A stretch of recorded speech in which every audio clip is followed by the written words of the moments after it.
Congress party తీసుకొచ్చిన మహాలక్ష్మి పథకం మహిళలకు ఎనలేని సంతోషాన్ని ఇస్తుంది. రాష్ట్ర వ్యాప్తంగా ఆర్టీసీ బస్సుల్లో ఉచితంగా ప్రయాణించడంపై ఆనందాన్ని వ్యక్తం చేస్తున్నారు. దీంతో ఆటో డ్రైవర్లు ఆందోళన వ్యక్తం చేస్తున్నారు.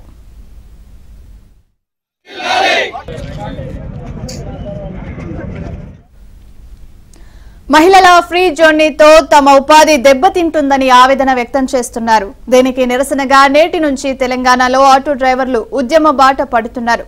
ఈ నెల 21 వరకు దశల వారీగా ఆందోళన కార్యక్రమాలు చేపట్టనున్నారు.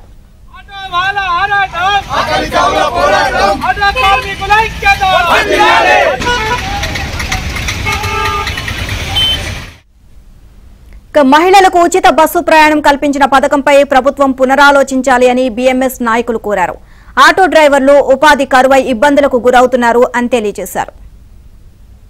మహిళలందరూ సంతోషంగా ఉన్నారు అనేటువంటి ఆలోచన ప్రభుత్వానికి ఉంది. కానీ వాస్తవం ఏంటంటే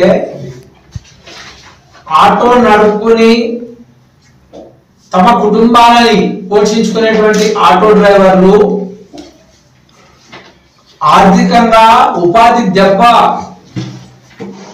పడి వీళ్ళు వ్యాపారం లేక ఇండల్లో పస్తులు ఉండేటువంటి పరిస్థితి నిర్మాణం అయింది. తద్వారా ఆటో డ్రైవర్ల ఇళ్లలో ఉండేటువంటి మహిళలు ఈరోజు దిక్కుతోచినటువంటి పరిస్థితిలో ఉన్నారనేటువంటిది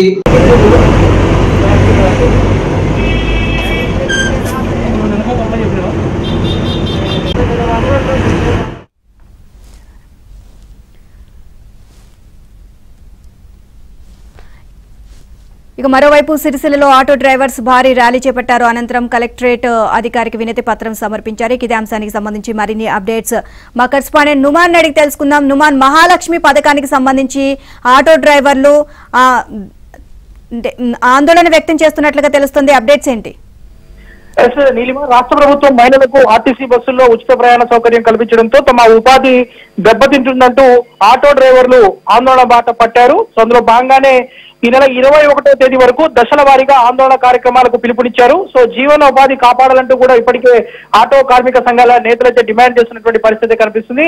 ఏదైతే మహాలక్ష్మి పథకం ద్వారా తమకు పూర్తిగా ఏదైతే గిరాకీ తగ్గిందంటూ, సో దాంతో పాటు ఏదైతే తమకు ప్రత్యామ్నాయ మార్గం చూపించే విధంగా కూడా చర్యలు తీసుకోవాలంటూ కూడా డిమాండ్ చేస్తున్నటువంటి పరిస్థితి. అందులో భాగంగానే ఇటు ఏదైతే ఈ రోజు రాష్ట్ర వ్యాప్తంగా కలెక్టరేట్లలో వినతి పత్రాలు ఇవ్వడము, సో ఇక రేపు ఆర్టీసీ డిపో మేనేజర్లకు వినతి పత్రాలు ఇవ్వడం కార్యక్రమాన్ని కూడా పిలుపునిచ్చారు. దాంతోపాటు 18 మండల కేంద్రాల్లో ధర్నాలు, అదేవిధంగా 21న జిల్లా కేంద్రాల్లో ప్రజాప్రతినిధులకు కార్మిక సంఘాలతో రౌండ్ టేబుల్ సమావేశాన్ని నిర్వహిస్తామని కూడా ఇప్పటికే ఆటో కార్మిక సంఘాల నేతలైతే పిలుపునిచ్చినటువంటి పరిస్థితి కనిపిస్తుంది. మహాలక్ష్మి పథకం ద్వారా మహిళలకు ఉచిత బస్సు సౌకర్యం కల్పించడంతో ఎక్కువగా తమ ఆటోల్లో ఎక్కేది మహిళలే.